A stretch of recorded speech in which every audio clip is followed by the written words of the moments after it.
Que a graça e a paz de Jesus nosso Senhor e o amor de Maria nossa mãe sejam com todos vocês. Sejam muito bem-vindos ao nosso canal. Faça já a sua inscrição e compartilhe esse vídeo com seus amigos. Eu sou o ex-pastor Jean-Pierre e quero conversar com você hoje sobre a importância da tradição para a sustentação da igreja e do cristianismo. Para começar, vamos entender o que os protestantes pensam sobre isso. Durante o movimento da Reforma Protestante, os reformadores defendiam como dogma de fé, o dogma da fé reformada, a sola Escritura, ou seja, somente as Escrituras.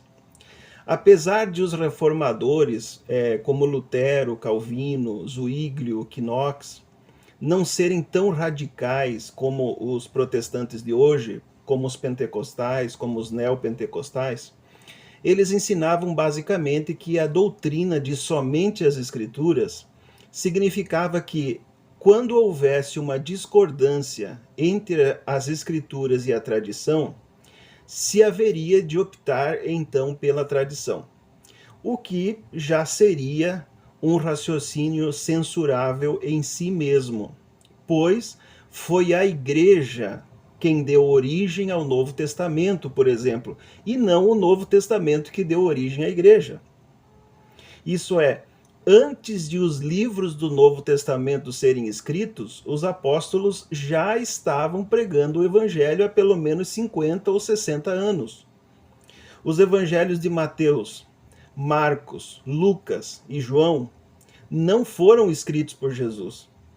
Como se Jesus tivesse dito assim: olha pessoal, eu escrevi aqui a minha doutrina, agora vocês leiam esses livros e saiam e preguem. Muito pelo contrário, Jesus não escreveu nada e nem mesmo mandou que alguém escrevesse alguma coisa.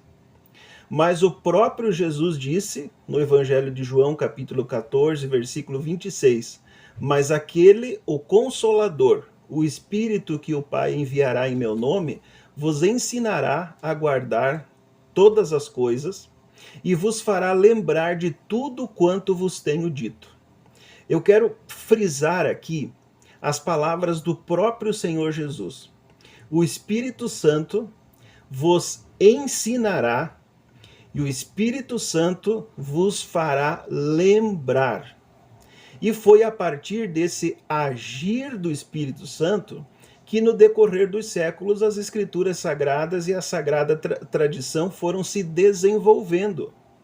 E nunca, jamais devemos esquecer o que a palavra de Deus nos diz em João capítulo 1, versículo 1. E a palavra, o Logos que estava com Deus, e que era Deus, se fez carne. E não se fez livro, não se fez papel. Exatamente por isso, São Paulo apóstolo vai dizer que a palavra de Deus é viva e eficaz. Pois bem, eu acho que eu estou sendo bem claro até aqui. Os teólogos protestantes odiernos, não contentes com os disparates e os estragos causados pelos reformadores medievais, deram um jeito de piorar ainda mais a situação, criando a tal da nuda escritura. Calma, eu já vou explicar para vocês todos os detalhes. Somente as escrituras dos reformadores admitia que era possível, às vezes, se necessário fosse, consultar fontes externas quando houvessem dúvidas sobre a interpretação de algum trecho, algum texto da Bíblia, como nós podemos observar, por exemplo, os escritos de Flávio Joséfo, historiador judeu, que afirma muitas coisas no que se refere à historicidade do Novo Testamento. Mas esses gênios de hoje acreditam que a Bíblia explica-se a si mesma. É isso que significa a nuda escritura. Eu pergunto, e quando existe uma contradição dentro da própria Bíblia? Quem tem autoridade para resolver a questão? já que todos podem interpretar a Bíblia a seu bel prazer? Eu vou dar só um exemplo. Em Êxodo capítulo 20, versículo 8, diz: lembra-te do dia do sábado para o santificar. Os discípulos de Jesus tinham o costume de se reunir no domingo, conforme podemos ver em Atos capítulo 20, versículo 7, e também em 1 Coríntios capítulo 16, versículo 2. Então, tem uma corrente protestante que diz que se deve guardar o sétimo dia, e tem outra corrente protestante que diz que deve guardar o primeiro dia. E agora? Quem vai decidir qual a interpretação está correta? Outro exemplo, no Evangelho de João, no capítulo 10, versículo 30, Jesus diz: eu e o Pai somos um. Já na primeira carta de São João, capítulo 5, versículo 7, nós encontramos: pois há três que dão testemunho no céu: o Pai, a Palavra e o Espírito. E esses três são um. E três são os que testificam na terra: o Espírito, a água e o sangue. E os três são unânimes num só propósito. E agora, na interpretação da primeira citação, tem correntes protestantes que defendem o unicismo, ou seja, na divindade há apenas uma pessoa que se manifesta de três formas. E na segunda citação existem outros protestantes que defendem a trindade divina, que Deus é apenas um Deus consubstanciado em três pessoas, do Pai e do Filho e do Espírito Santo. Eu pergunto, qual interpretação está correta? Quem vai definir isso? Se todos podem interpretar a Bíblia e todos têm autoridade para isso, quem vai definir qual a interpretação é correta? Ou isso não importa? E Deus entra na dança e Deus deixa que a carroça vá na frente dos bois e pronto. Por isso temos casos como daquele pastor que interpretou uma profecia dada por Deus ao profeta Oséias, dizendo: vai, ama uma mulher amada de seu amigo e adúltera, conforme podemos ver em Oséias capítulo 3, versículo 1.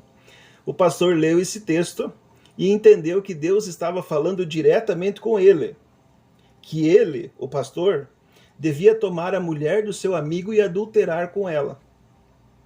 Só depois do estrago feito é que vieram a se dar conta de que o texto bíblico dizia para Oséias amar uma mulher adúltera e nunca para ele adulterar com a mulher do seu amigo. Foi uma forma alegórica que Deus usou para revelar ao profeta Oséias que, assim como uma mulher adúltera, era Israel quando voltava-se para deuses estranhos. Eu poderia dar ainda mais centenas de exemplos concretos de más interpretações da Bíblia que terminaram em situações trágicas, como a do pastor Mark Walford, que levava cobras venenosas para seus cultos, pois Jesus disse em Mateus capítulo 16, versículo 17 e 18, estes sinais seguirão os que crerem, em meu nome expulsarão os demônios, falarão novas línguas, pegarão nas serpentes, e se beberem alguma coisa mortífera, não lhes fará dano algum, imporão as mãos sobre os enfermos e os curarão. Por isso ele levava cobras, para demonstrar o cumprimento dessas palavras de Jesus nos cultos que ele ministrava. Até que num fatídico dia, ele foi mordido por uma cascavel e acabou morrendo aos 44 anos de idade. O pastor Jim Jones, em 1978, levou 918 membros da sua igreja a um suicídio coletivo, por interpretar que esta era a forma de entrar no paraíso prometido aos fiéis no Apocalipse. O pastor Paul Mackenzie, do Quênia, que levou cerca de 200 pessoas à morte devido a um jejum prolongado. Segundo testemunhas, meus irmãos, a ordem do pastor era para deixar as crianças expostas ao sol e sem comida até que o seu organismo entrasse em colapso. Queridos irmãos, nada disso é vontade de Deus. Nada disso é ensinado nas Escrituras Sagradas, mas é o resultado da má interpretação humana.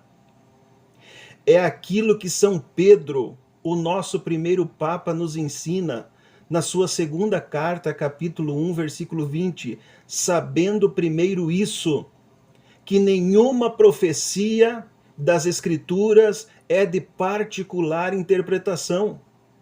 Só tem uma forma de resolver todos esses impasses que eu levantei até aqui. Abandonar esses miasmas arrogantes e presunçosos, oriundos da reforma protestante que deformou o cristianismo, e retornar para o ensino original da Santa Igreja de Jesus Cristo, conforme nós lemos em 1 Timóteo capítulo 3, versículo 15, a Igreja do Deus vivo, a Igreja que é a firmeza, a Igreja que é o sustentáculo da verdade. É a Igreja que interpreta as Escrituras.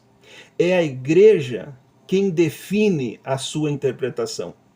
Se todos nós, cristãos, entendêssemos essa verdade, muitas tragédias poderiam ser evitadas. Eu gostaria muito que no dia de hoje você meditasse nessas palavras e que dessa forma Deus abençoe a sua vida, Maria, nossa mãe, esteja conosco, nos cobrindo com seu manto sagrado, para que nós nunca nos afastemos do rebanho do Senhor, no nome de Jesus.